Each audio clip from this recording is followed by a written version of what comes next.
What book would you recommend to people who haven't finished a book since high school? I recently picked up reading as a quarantine hobby after not reading a book for fun since probably middle school. I realized quickly that the reason I always thought I hated reading was because other people were telling me what to read, and it was usually subjects that didn't interest me at all.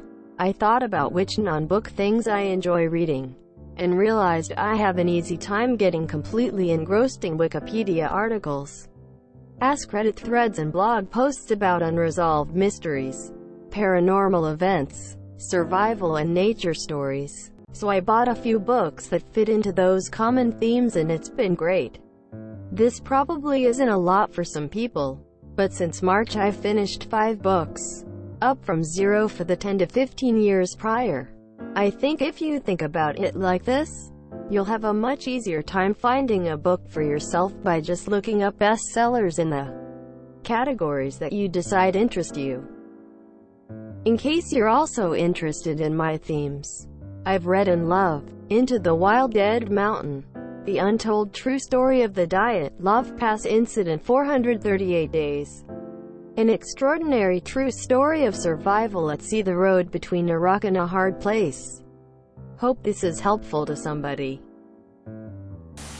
Jurassic Park. I know reading books after seeing the movies can sometimes be dull, but the book is way darker than the movie.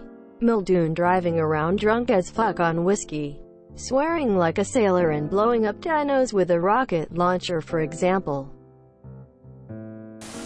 Any book by John Ronson. He's a journalist who dives into cults, psychopaths, politics and other interesting stuff. Really accessible writing style.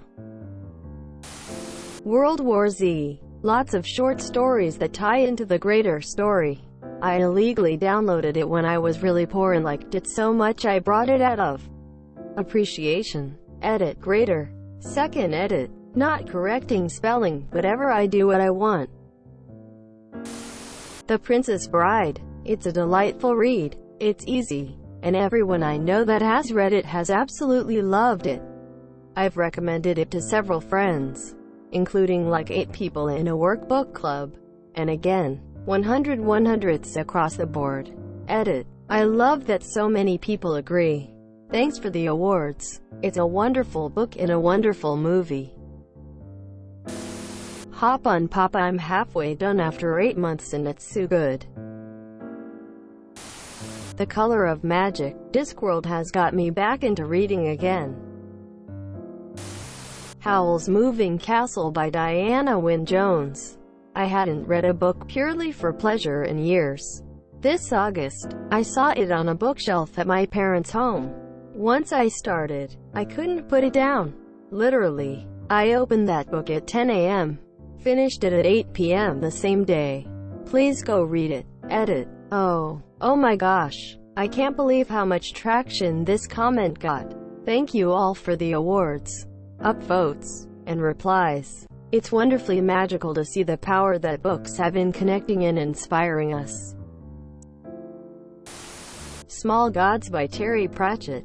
It hits a sweet spot of humor and serious topics and is a relatively quick read that sticks with you. Just a great book to get started on both Discworld and a new reading habit. The Martian. The book had me laughing out loud. My son did not know how a book about a man alone struggling for survival on Mars could be funny, but it is. Good Omens. It's short and funny. Interview with a Vampire, Star Wars heir to the Empire. Old Man's War by John Scalzi. Great interesting take on war in space, future. Netflix is making it into a movie too. John dies at the end.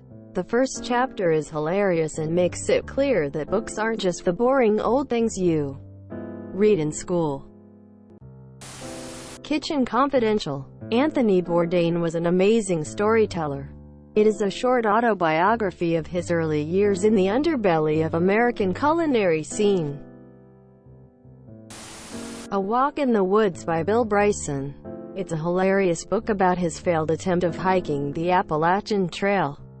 You learn a bunch and enjoy the read along the way. Terry Pratchett, Reaper Man. Steelheart by Brandon Sanderson. Premise: what if superheroes were the bad guys? It's yaw without being shallow. First chapter that hooks you. Long enough to take a while but not intimidating. The Giver by Lois Lowry. It is my all-time favorite. It isn't very long, but the story is amazing and was one of the first special teen changes utopian dystopia society by being special. It's absolutely amazing. The original Millennium Trilogy books by Stieg Larsson. Especially the first book, The Girl with the Dragon Tattoo. It's definitely more grown-up than high school material. It's at its core a great thriller, mystery novel which is rewarding but not difficult to read. The characters are very memorable. The story is well crafted. And the themes are very relevant both then and now. I'll add a caveat that the depictions of sexual violence and abuse in the book might be triggering for some, so people may want to consider that before starting. Ender's Game. I think it provides an excellent adventure, all the while giving you a most interesting perspective. If you enjoyed this video, please check out our playlists full of similar content. Epicaricast is like doom scrolling for your ears. Please like, share, and subscribe.